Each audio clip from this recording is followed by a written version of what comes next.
Hey guys! Today I'm going to talk to you about place value, especially dealing with decimals in place value.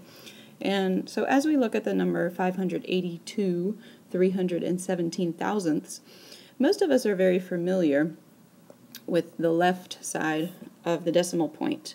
This is what you've been focusing on kindergarten, first, second, third, fourth grade. And so we know that this is the hundreds place, this is the tens place, and that this is the ones place. So we have 5 hundreds, we have 8 tens, and we have 2 ones.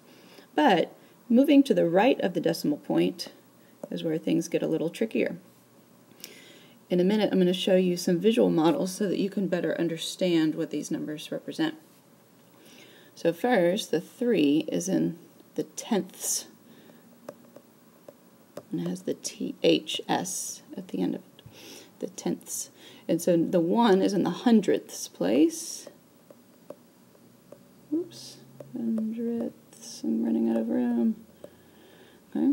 And then the 7 is in the thousandths place.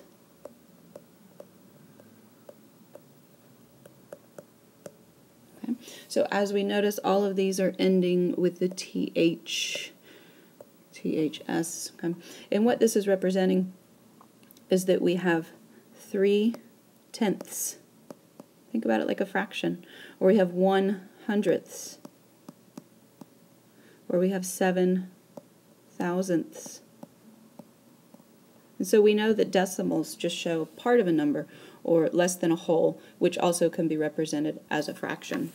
Now let me show you what they would look like using base 10 models. Normally, this in base 10 represents 100. But today we've got to switch our thinking. Today we've got to look at this as this is one whole. And this is the trickiest part, is to change your mode of thinking to going from that's 100 to that's actually just one whole. So remember, as we move to decimals, we're dealing with less than a whole, or a fraction of the whole. And so I have the same piece, the same whole here, but with the green, I've represented only part of the whole. And so if we notice that this is a 10, right? If we had 1, 2, 3, 4, 5, 6, 7, 8, 9, 10, if we had 10 tenths, that would be equal to one whole. But I don't have 10 tenths here. All I have is 1 tenth. And so if we were to see that in decimal form, we would have no wholes, because we're pretending like this does not exist. We need our decimal point, and then we have 1 tenth. And so that would be what it would look like in decimal form. Now, as we move over to the next model, thinking once again that this is one whole, and with the green blocks, I'm showing part of the whole. Now, we all know that it takes 100 of those little blocks to fill up that blue piece. So we only have 1 out of the 100. Now, if we had filled up all of these, I'm not going to waste my time hitting all of them, but if we had all of these, we would actually have 100 100ths, which would be the same as having a whole, but here we don't.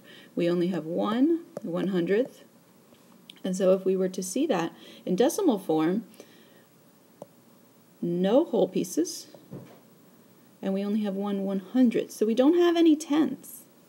No tenths, but we do have 1 100th. And so that's how we see it there. Now let's practice. Okay. Now here we have a fraction of the whole. Remember, we don't have the whole thing covered up. So I can count how many tenths I have. I have 1, 2, 3, 4 tenths. So I have no wholes. I have 4 tenths, and then I have 2 hundredths.